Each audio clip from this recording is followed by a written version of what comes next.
like, you can't really, it's great for raising smaller amounts of money or from small amounts of investors. But if you want to raise money for a larger project from multiple sources of investors, the PPM makes much more sense because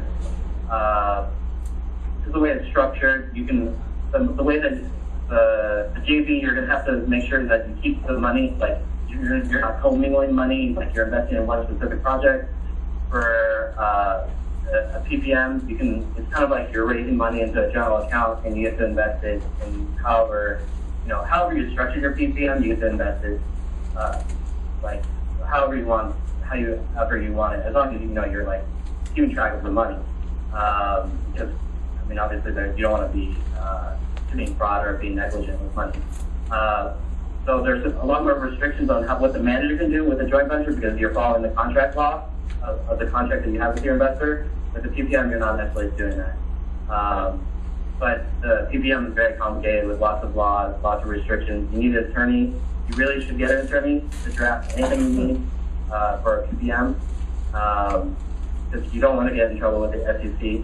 And you're now also, with PPMs, you're not following just the federal laws, the Securities Act and SEC rules. You also have to follow state laws, state blue sky laws. And sometimes they're not the same, and so you have to know both sets of laws in order to be fully compliant and not get in trouble. Absolutely. That's why we're hired. Yes. For JV and PPMs. I mean, the JV, it's just making sure that you have a really good contract with your investors, so that both sides are fully protected. You're really careful with their money. We have separate accounts for each investor. The investor knows what project they're investing in.